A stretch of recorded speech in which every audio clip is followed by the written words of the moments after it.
Assalamualaikum warahmatullahi wabarakatuh. Alhamdulillahi rabbil alamin. Nahmaduhu wa nasta'inuhu wa nastaghfiruh. Wa na'udzu billahi min sururi anfusina wa min sayyiati a'malina. Man yahdihillahu fala mudilla lahu wa man yudlilhu fala hadiya lahu. أشهد أن لا إله إلا الله وحده لا شريك له وأشهد أن محمدا عبده ورسوله اللهم صل وسلم وبارك على محمد وعلى آله وعلى أصحابه أجمعين أما بعد قال الله تعالى في كتابه الكريم أعوذ بالله من الشيطان الرجيم يا أيها الذين آمنوا اتقوا الله حق تقاته ولا تموتن إلا وأنتم مسلمون. Wahai orang-orang yang beriman, bertakwalah kepada Allah dengan sebenar-benar takwa kepadanya, dan janganlah kalian mati melainkan dalam keadaan beragama Islam. Jemaah maghrib rahimakumullah, segala puji marilah kita panjatkan kepada Allah tabaraka wa taala yang sudah memberikan nikmatnya kepada kita semuanya, yang tidak mungkin kita bisa menghitungnya, karena nikmat Allah sangat-sangatlah banyak kepada kita. Hanya terkadang kita tidak mampu untuk mensyukuri semuanya. Allah berfirman, wa in ta'addu ni'matallahi la tuhsuha. Kalau kalian menghitung nikmat Allah, pasti kalian tidak akan mampu untuk menghitung-hitungnya. Karena apa? Karena memang sangatlah banyak. Innal insan la zalumun kafar. Sesungguhnya manusia itu secara umum adalah zalim dan tidak tahu terima kasih. Kafar di sini adalah tidak mensyukuri nikmat-nikmat yang sudah diberikan oleh Allah kepada kita semuanya. Jemaah rahimakumullah, di antara banyak nikmat yang sering tidak kita rasakan adalah nikmat dari Allah tabaraka wa taala yang memberikan kita taufik, memberikan kita kemampuan atau kemauan untuk bisa menjalankan amal-amal salih. Bahwasanya itu semuanya, kalau Allah tidak memberikan hidayah taufik kepada kita, sudah tentu kita tidak akan mampu untuk menjalankan itu semuanya. Sehingga kita wajib senantiasa mensyukuri bahwa di antara hamba-hambanya, di antara keseluruhan umat manusia yang pada hakikatnya mereka semuanya terlalu sibuk dengan urusan dunia, kita masih diberi hidayah oleh Allah untuk bisa menjalankan amal-amal solih sesuai dengan apa yang disampaikan oleh Allah dan Rasulnya, baik dalam Al-Quran maupun sunnah-sunnah sahihah. Jamaah rahimakumullah, kita masih akan melanjutkan kajian tafsir Al-Quranul Karim. Kita sudah sampai di akhir ayat di akhir surat Ibrahim, ya. Pada kajian yang lalu, kalau tidak salah, ya kita sampai kepada ayat yang di sini. Ya, kita akan melanjutkan terusannya. Kita sudah taksin, akan tapi kita belum sempat untuk mempelajarinya. Jamaah rahimakumullah, pada surat yang ke-45 Allah menceritakan tentang kisah Nabi Ibrahim. Kenapa surat ini dinamakan surat Ibrahim? Di antara alasannya adalah Allah menceritakan dalam ayat tersebut, dalam surah tersebut, kisah tentang Nabi Ibrahim. Walaupun banyak juga surat-surat di dalam Al-Quran yang menceritakan tentang kisah Nabi Ibrahim.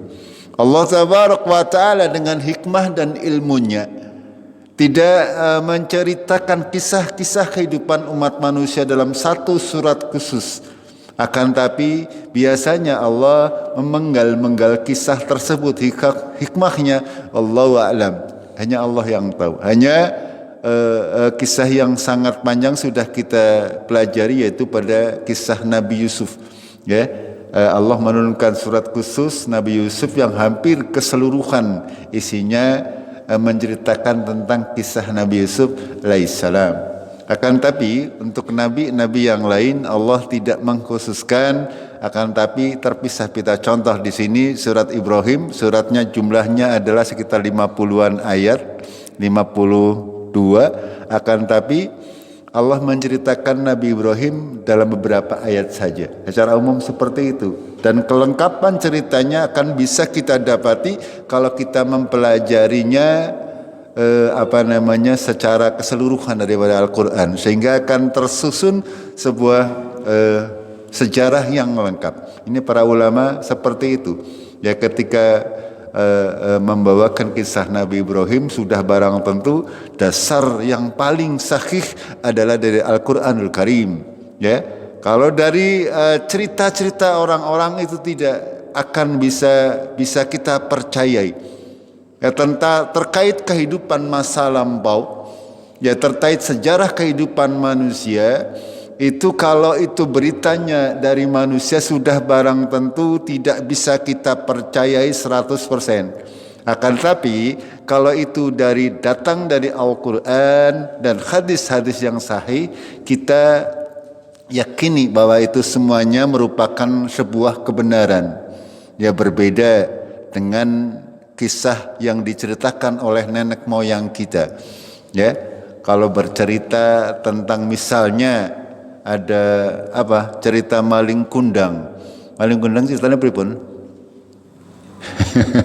Anak yang durhaka dari batu nggih. Apakah itu benar napa mboten menurut panjenengan? Itu cerita kehidupan terdahulu, ya. Itu karena bukan dari Allah dan Rasulnya, maka cerita-cerita tersebut tidak boleh kita yakini kebenarannya.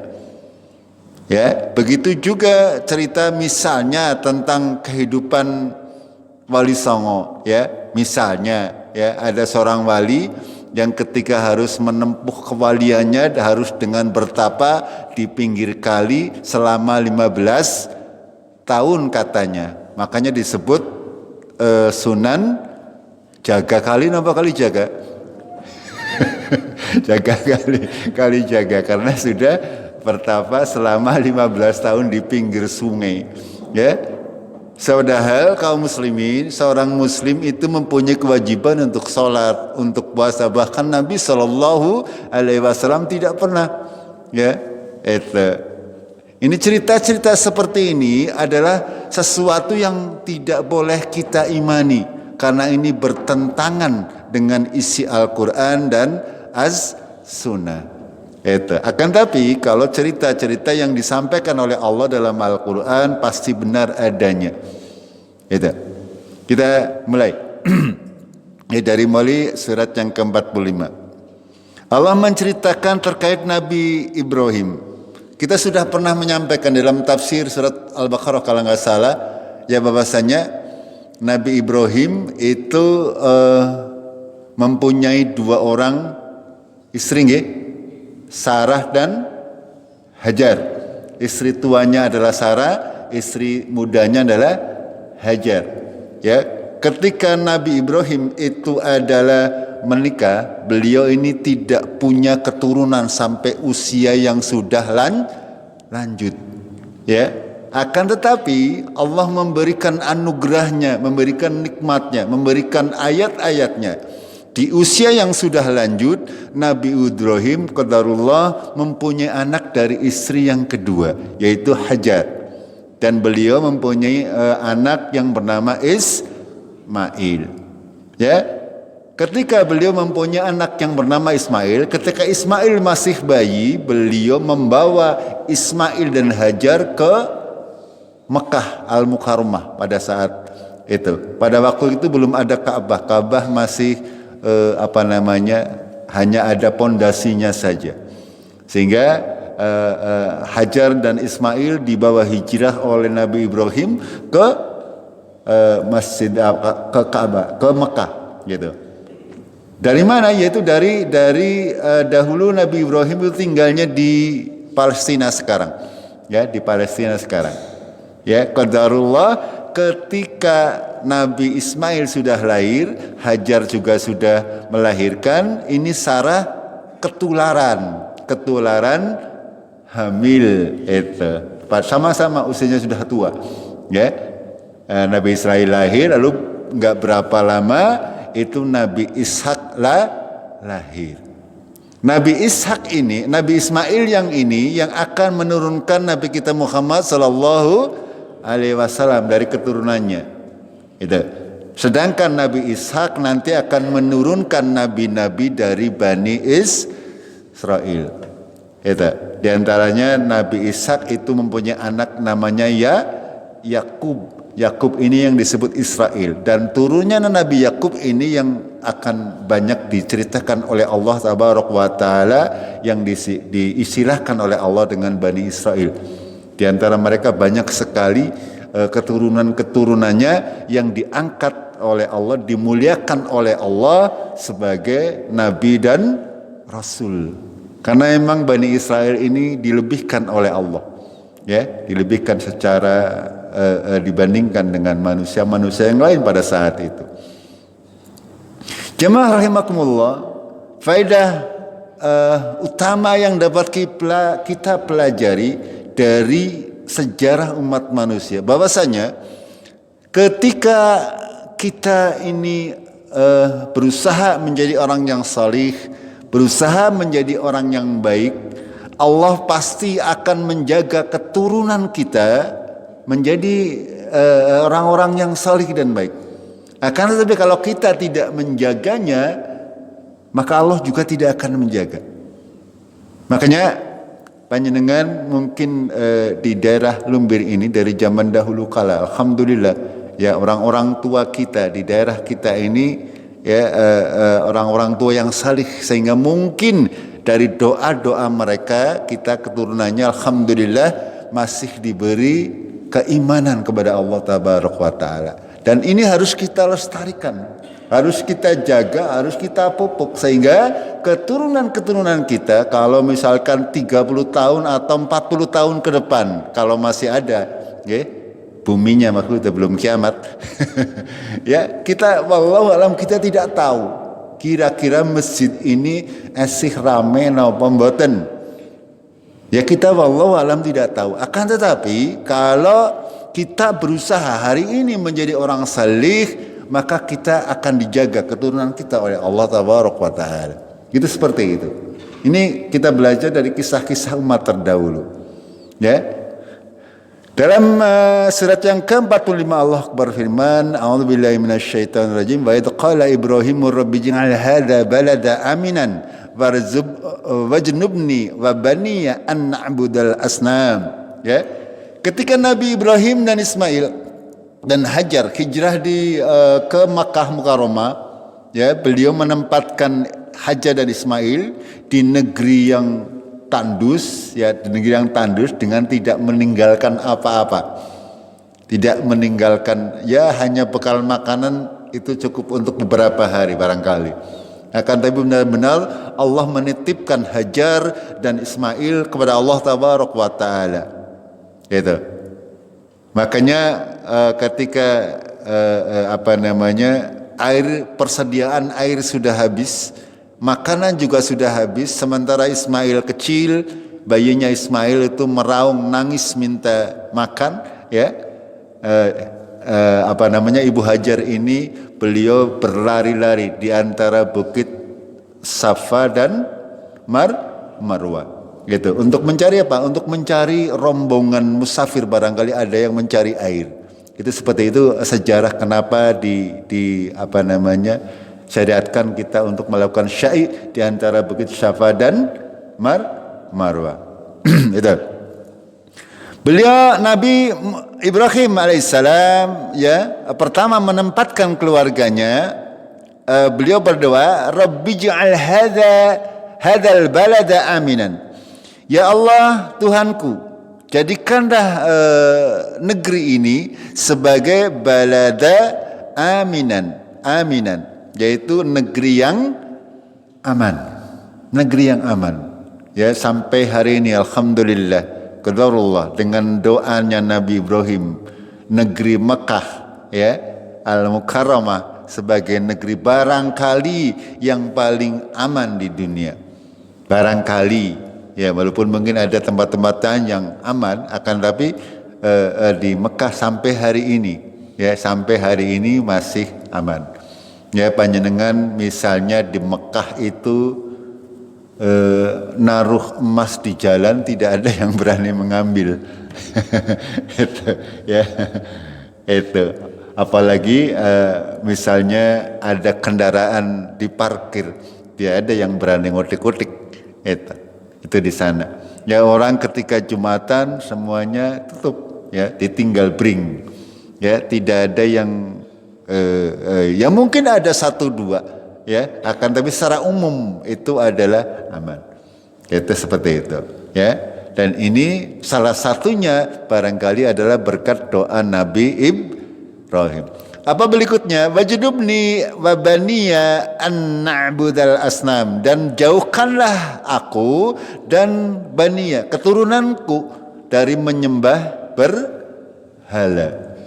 Gitu ya. Akan tapi pada prosesnya setelah Nabi Ibrahim sampai Nabi Ismail ada kesenjangan waktu yang panjang, sehingga berlalulah generasi ke generasi sampai datangnya, sebelum datang Nabi Muhammad, orang-orang keturunannya Nabi Ibrahim, keturunannya Nabi Ismail menjadi penyembah berhala. Itu ya, penyembah berhala karena saking lamanya waktu yang berjalan, sehingga dari keturunan orang kafir Quraisy pada waktu itu adalah sebenarnya juga keturunan dari Nabi Ismail. Mereka mengenal agama tauhid zaman dahulu, akan tetapi dari kurun waktu yang sangat panjang berangsur-angsur hilang ya agama tauhidnya, sehingga dicampur aduk antara agama tauhid dengan agama syirik. Itu mereka, banyak di antara mereka yang dahulunya adalah sebenarnya penganut agama Islam dari ajaran Nabi Ibrahim dan Ismail, mereka berubah menjadi penyembah berhala. Ya, ini semuanya kalau kita tidak menjaganya dengan benar akan terjadi kepada generasi kita. Ya, kalau generasi kita biarkan mereka tidak dengan berpedoman kepada Al-Quran dan Sunnah, ini agama Islam akan semakin jauh dari kehidupan keturunan-keturunan kita. Kita lanjutkan doanya Nabi Ibrahim masih. Rabbi innahunna adlalna katsiran minan nas. Sesungguhnya ya Tuhanku, Rabbi, ya sesungguhnya mereka, maksudnya berhala-berhala tersebut ya sudah menyesatkan kebanyakan dari manusia.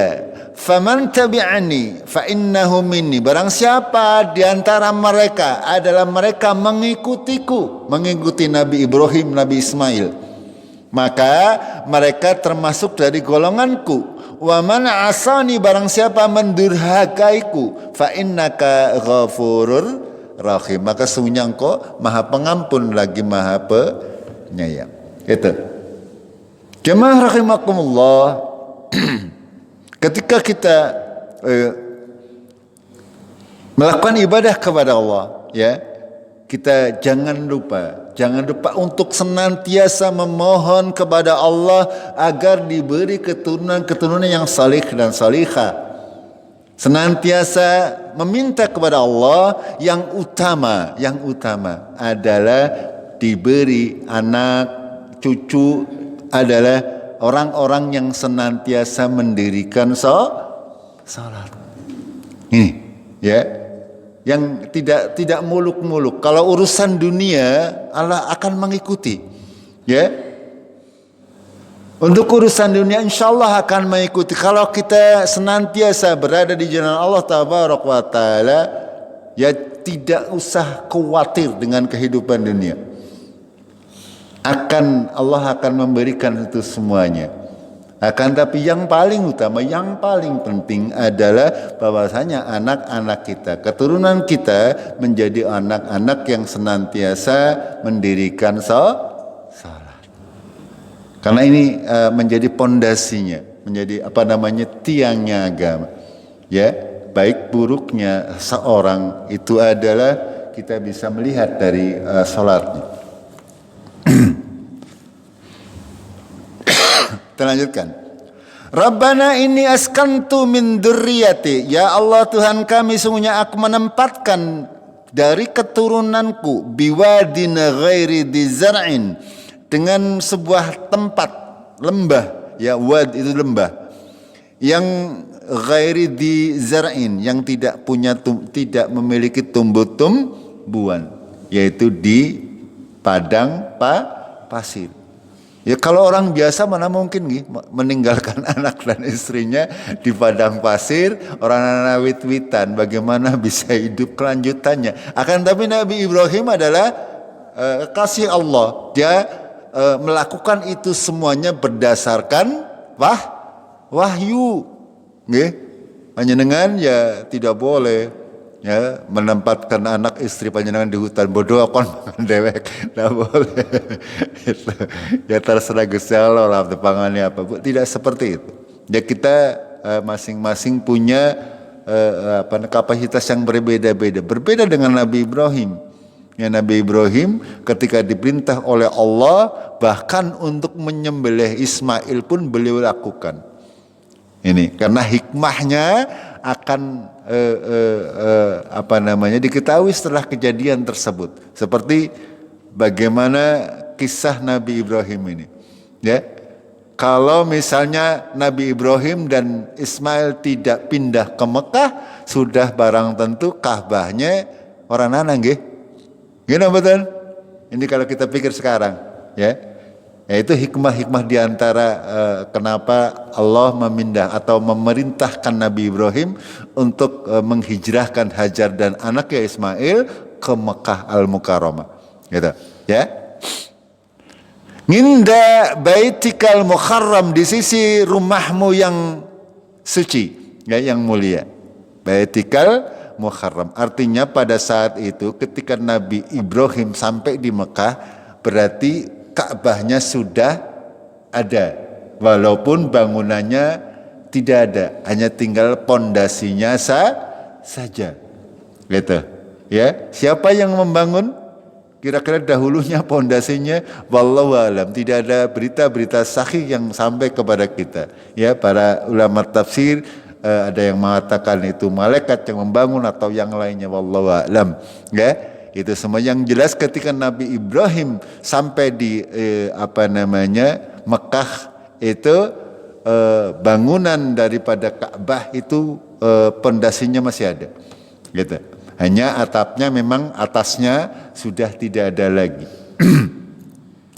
Rabbana, ya Tuhan kami, liyuqimus shalah.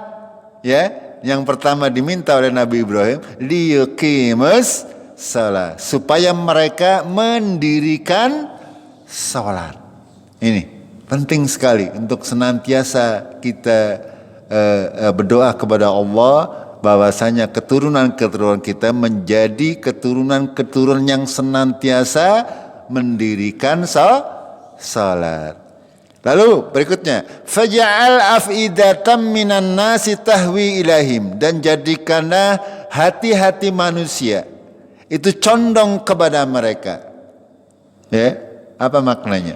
Bahwasanya kita berdoa kepada Allah Tabaraka wa Taala agar Nabi Ibrahim memohon kepada Allah agar keturunannya itu dicintai oleh masyarakat secara umum.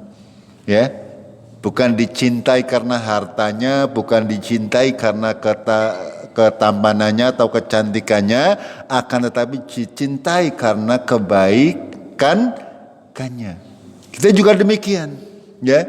Dalam kehidupan bermasyarakat, kita senantiasa seperti itu, memohon kepada Allah. Makanya diantara doa dalam Al-Quran, ya, untuk meminta Rabbana hablana min azwajina wa dzurriyyatina qurrata a'yun waj'alna lil muttaqina imaman. Di antaranya doanya seperti itu. Ya, jadikanlah kami, ya, turunan kami, istri-istri kami menjadi qurrata a'yun, yang dapat menyejukkan hati, ya, dan jadikan pemimpin bagi orang-orang yang bertakwa. Senantiasa demikian kita mohon kepada Allah agar supaya keturunan-keturunan kita menjadi orang-orang yang dicintai oleh masyarakat secara umum. Ya, karena kebaikannya bukan karena apa-apanya. Kalau dicintai karena hartanya sih akeh nggih. Tapi ngger hartane wis entong ya. Iya, kalau cinta dengan kekayaannya sih sedela, ya. Kalau orang suka dengan si fulan karena dia banyak harta, sering aweh, itu ya sedela bae ya. Kalau hartanya sudah habis, artinya masyarakat sudah tidak mencintainya lagi. Itu secara umum seperti itu. Ya, yang diinginkan oleh kita adalah bukan seperti itu, atau akan tapi masyarakat mencintai kita karena kita terkenal karena kebaikan kita atau kemanfaatan kita di dalam kehidupan bermasyarakat. Itu, ya. Rasulullah bersabda, sebaik-baik kalian adalah yang paling bermanfaat untuk lingkungan kalian. Makanya agama Islam seperti itu. Kita tidak hanya beribadah, akan tapi siapa yang paling bermanfaat di lingkungannya. Ya, harus senantiasa seperti orang Muslim, senantiasa berusaha apa ya? Cara wong Jawane enteng tangane napa nggih? Ya, apa-apa gelem apa-apa kanggo, apa-apa bisa ngertayain. Ya, apa bisa, ya usahakan bermanfaat bagi kehidupan di sekitarnya. Ya, bukan malah menjadi gangguan pada lingkungannya atau yang lain, atau ada muslim yang tidak peduli dengan kondisi lingkungannya, itu juga tidak demikian. Akan tapi seorang muslim yang baik adalah yang paling baik untuk lingkungannya. Ya, senantiasa berusaha untuk membuat kebaikan-kebaikan di tengah-tengah masyarakat. Itu seperti itu.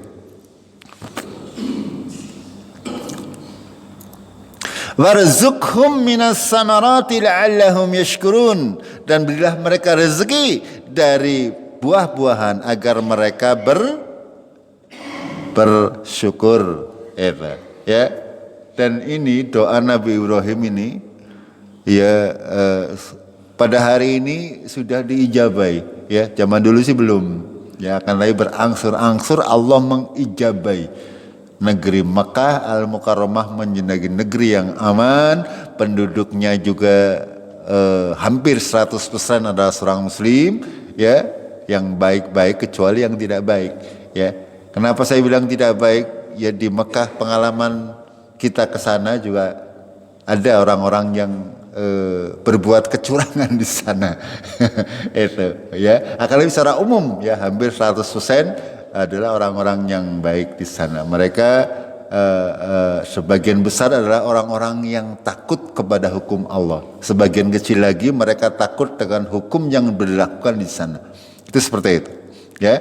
Dan qadarullah sampai hari ini, ya, negeri Mekah Al-Mukarramah menjadi negeri yang makmur walaupun dahulunya adalah padang pasir. Ya. Kalau di Cikadu sini Arab nggelet buah-buahan angel, padahal lemai gembur nggih. Itu akan lebih di Arab sana panjenengan Arab buah apa saja ya ada. Itu. Yang penting anak fulus. Itu. Mau buah-buahan seperti apa juga ada. Gitu. Kita lanjutkan. Rabbana innaka ta'lamu ma nukhfi wa ma nu'lin. Ya Tuhan kami, Engkau mengetahui apa yang kami sembunyikan dan apa yang kami nyatakan. Ya.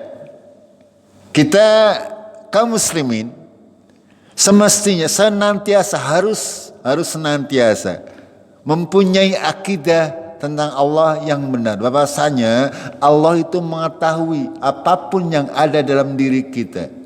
Sehingga kalau kita akidahnya sampai di sini, kita ketika mau berbuat bohong misalnya, itu takut kepada Allah. Karena Allah mengetahui, walaupun tidak ada orang yang tahu. Ini. Akidah seorang muslim senantiasa merasa dirinya diawasi oleh Allah Tabaraka wa Ta'ala. Karena Allah itu mengetahui apa-apa yang disembunyikan, apa-apa yang ditampakkan. Jadi percuma kalau kita berpura-pura baik. Percuma kita berpura-pura sholat, ya, berpura-pura bersedekah misalnya.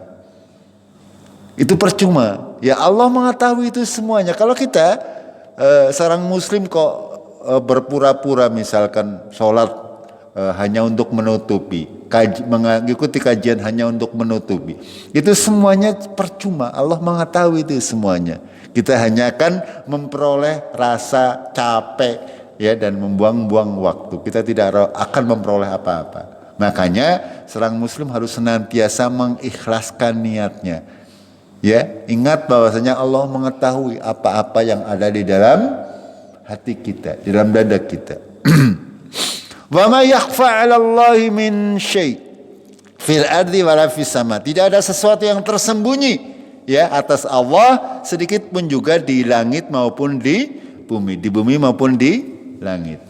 Alhamdulillahilladzi wahaba li 'alal kibari Ismail wa Ishaq. Ya, segala puji bagi Allah yang sudah memberikan kepadaku, menganugerahkan kepadaku alal kibar. Alal kibar artinya ketika saya sudah berusia lanjut. Alal kibar sudah gede, ya. Beliau Nabi Ibrahim, ya, menurut para ahli tafsir itu sekitar berusia di atas 80 tahun. Nembe duwe anak. Ya, orang sekarang nembe 10 tahun wis ketar-ketir nggih. Sudah berputus asa, tidak boleh. Ya, karena ini semuanya rahasia Allah Tabaraka wa Ta'ala. Ketika ada yang lama tidak mempunyai keturunan, lihat, kita baca sejarah Nabi Ibrahim, ya, beliau sampai umur yang sudah lanjut baru mempunyai keturunan. Ini semuanya rahasia Allah Tabaraka wa Ta'ala. Kita hanya bisa berikhtiar, ya. Allah yang akan menentukan itu semuanya, ya. Di sini disebutkan Ismail wa Ishak. Ismail duluan, baru Ishak. Ini menandakan juga urut-urutannya. Allah tidak sembarangan menulis Al-Quran. Ya, kenapa tidak disebut Ishak dan Ismail lebih dahulu? Karena memang urutannya seperti itu, ya. Itu. Makanya Ismail ini menjadi saudaranya Ishak, okay? Saudaranya Ishak tapi lain ibu.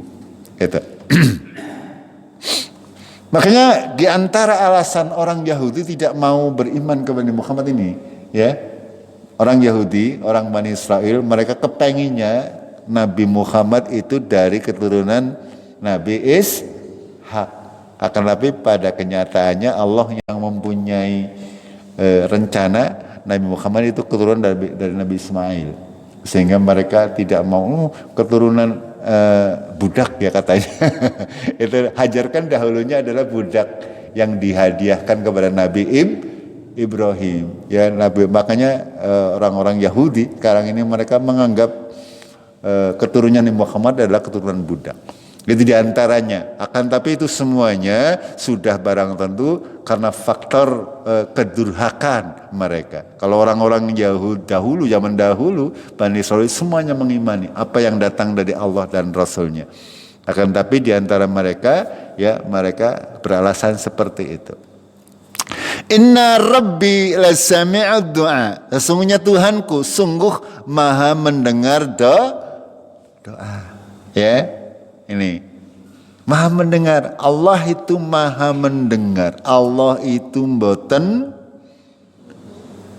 budek sih bahasanya apa? bahasa kromone kok. bahasa halus apa budek? Budek baik, ya. Itu. Ya Allah, orang budek, ya. Makanya ngerdonga tidak perlu berkoar-koar, tidak perlu keras-keras, ya. Dan Allah itu akan mengijabai semua doa kita. Asal kita yakin, asal kita sabar, dan tidak mendikte, ya. Ya Allah, saya kepengin begini-begini ngesuk. Jangan didikte seperti itu. Allah itu punya rahasia. Kalau diberikan sekarang, kalau diberikan besok, atau diberikan di masa yang akan datang, itu Allah sudah memperhitungkan semuanya itu. Sehingga tugas kita hanya berdoa, ya. Kalaupun seolah-olah tidak diberikan, doa adalah ibadah.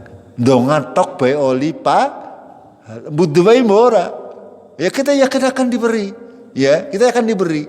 Bisa sekarang, bisa besok, bisa lusa, bisa di dunia, bisa juga di akhirat. Dongane tok bae sudah berpahala, wis oli ganjaran. Ya, makanya jangan sungkan-sungkan atau jangan malas-malas untuk senantiasa berdoa. Rabbi ja'alni muqimas salati wa min dzurriyyati. Ya, ini ya doa yang pendek yang sering pernah kami sampaikan. Ya. Ya Rabb, Tuhan kami, jadikanlah saya muqimas salati wa min dzurriyyati.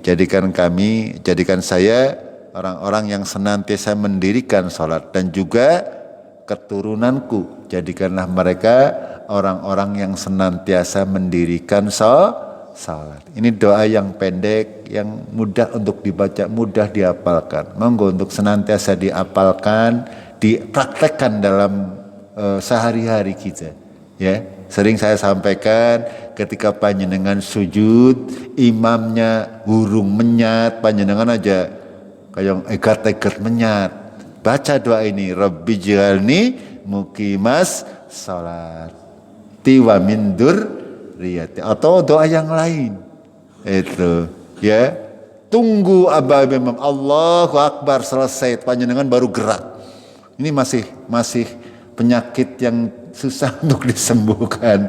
Masih ada beberapa ya imamnya belum Allahu Akbar sudah mulai gerak mau melakukan gerakan berikutnya. Itu kita tunggu sampai ada aba-aba Allahu Akbar selesai, baru panjenengan mungkin bergerak. Gitu. Jangan sampai mendahului. Ya, monggo ini dipraktekkan. Rabbi ja'alni muqimas salati wa min dzurriyyati. Ya Allah, jadikanlah aku sebagai orang yang mendirikan salat, dan keturunanku sebagai orang-orang generasi yang senantiasa mendirikan salat. Rabbana wa taqabbal du'a. Ya Tuhan kami yang senantiasa mengabulkan doa. Rabbana firli wali walidayya walil mu'minina yauma yaqumul hisab. Ya Allah Tuhan kami, ampunilah aku dan kedua orang tuaku. Walil mu'minin, dan bagi orang-orang yang mukmin, yauma yaqumul hisab, pada hari hisab, ya, pada hari terjadinya hisab, yaumul hisab. Ya, kita sudah mengetahui, ya, besok kita akan menghadapi yaumul hisab. Ya, yang pertama-tama kita akan menghadapi kisos. Ya, makanya kalau kita punya hutang, segala macam hutang di dunia, usahakan diselesaikan. Ya, besok di yaumul kiamah sudah tidak punya uang lagi untuk nyaur, ya. Yang akan dijadikan alat transaksi adalah amal-amal kita pada hari hisab nanti. Gitu. Segala macam apa yang kita lakukan di dunia nanti akan dikisos. Kalau kita pernah berlaku zalim kepada orang lain, kita pernah memukul orang lain tanpa hak misalnya, sampai akhirat kok, sampai mati kita tidak mendapatkan pengikhlasan dari orang tersebut, ketemunya di yaumul hisab. Itu seperti itu. Kalau kita pernah berbuat zalim kepada saudara kita dan kita belum mengikhlaskan, ya, makanya bersegeralah untuk menghalalkan itu semuanya. Jangan sampai ditangguhkan sampai yaumul hisab. Gitu. Karena di akhirat nanti sudah tidak ada lagi yang bisa kita tidak bisa membayar seperti di dunia, ya. Kalau di dunia nabrak wong misalnya, ya, Sampai mati kita bisa membayar. Di akhirat tidak akan bisa. Itu seperti itu. Akan berlaku hisab yang sangat detail. Ya, di antara doa-doa yang juga bisa kita praktekkan adalah Allahumma khasibni si hisaban yasira. Ya Allah, hisablah aku dengan hisab yang mudah. Itu di antara doa yang bisa kita praktekkan. Yang pendek-pendek tapi itu datang dari Allah dan Rasulnya lebih baik daripada doa yang panjang-panjang dengan amin tapi orang ngerti isinya. Gini betul? Ya kadang doanya remeh tawa. Ya amin padahal orang ngerti. Itu. Ya. Lalu kita juga Nabi Ibrahim mengajarkan kepada kita untuk berdoa untuk kedua orang tua kita yang seperti yang sudah kita sering lakukan, ya. Dan juga kita juga diminta atau diberi contoh oleh Nabi Ibrahim agar supaya kita juga memohonkan ampun kepada saudara-saudara kita kaum muslimin, kalian mukminin, ya, baik yang masih hidup maupun yang tidak mati. Terlanjutkan dikit. Wala tahsabannallahu ghafilan amma ya'malu dzalimun. Janganlah engkau mengira bahwasanya Allah itu lalai dari apa-apa yang dikerjakan oleh orang-orang yang zalim. Ya, hanya dengan barangkali orang yang imannya tipis atau yang belum paham dan tarik agama melihat kenapa ya orang-orang itu sing wong kafir ratu salat duit akeh pisan rezekine gangsar ya sehat terus gagah terus ayu-ayu gagah-gagah ya mungkin pernah terpikir demikian amatan. Ya mungkin pernah terbersit ya. Kita ya Allah menyampaikan demikian. Janganlah kalian mengira bahasa itu lalai dari orang-orang yang seperti itu. Ya, Allah tidak lalai dengan mereka. Akan tapi Allah memang membiarkan mereka menjadi contoh, menjadi ujian bagi kita kaum muslimin. Ya, menjadi ujian. Allah akan mengganti itu semuanya bagi kaum muslimin dengan jannatun na'im. Dengan surga yang penuh dengan kenikmatan. Kalau di dunia itu penjara bagi orang muslim. Ya. Tapi surganya orang kafir. Itu seperti itu. Allah tidak lalai. Allah mengatur itu semuanya. Kita lanjutkan. Innama yuakhiruhum liyaumin taskhasu fihil absar. Ya. Ditangguhkan, yuakhiruhum. Allah menangguhkan itu semuanya sampai hari disebutkan oleh Allah taskhasu fihil absar yang membuat mata apa ya? Terbelah, kaki apa? Mendelik. Mendelik karena apa ya? Kalau melihat sesuatu yang wah atau yang sesuatu yang menakutkan, apa bahasa Jawanya? Beripat.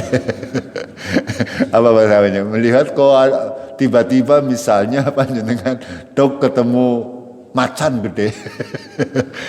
Ya itu seperti itu. Matanya terbelah melotot ya karena saking takutnya, saking kagumnya, saking merasa sesuatu. Ini maksudnya tashkhasu fihil absar. Ya. Mukhti'ina muqanni'ina ru'usihim. Mereka bersegera dengan menundukkan kepala mereka. Ya, menundukkan kepala mereka, la yartaddu ilaihim tarfhum. Bahkan sampai tidak berkedip disebutkan oleh Allah. Ya, melotot, melongo, ya bersegera menundukkan mata, tidak berkedip melihat sesuatu yang sangat luar biasa besok yaumul qiyamah. Orang-orang yang tidak meyakini, ya, mereka tergerus atau terbuai dengan kehidupan di dunia, besok di yaumul qiyamah akan demikian keadaannya. Mereka tidak menyangka bahwasanya, oh seperti ini. Kalau kaum muslimin sudah tahu. Orang Islam, orang yang mengimani akan kehidupan akhirat sudah tahu bahwa akan ada seperti itu.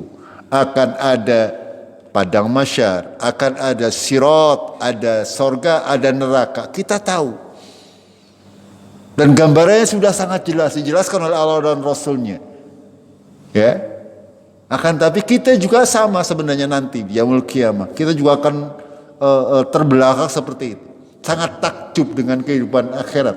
Kita tidak pernah membayangkan sewaktu kita hidup di dunia. Ya, akan tapi minimal kita sudah memahami bahwa itu akan terjadi. Orang kafir mereka tidak memahami bahwasanya setelah mati akan hidup kembali. Mereka tidak mengimani itu. Boro-boro mengimani surga dan neraka. Maring Gusti Allah baik ada yang tidak percaya. Itu. Wa afidatuhum hawa, dan hati mereka kosong. Itu. Ini ayat yang mulia ini terkait gambaran orang-orang kafir besok di yaumul qiyamah menghadapi kehidupan yang 180 derajat dari kehidupan di dunia mereka.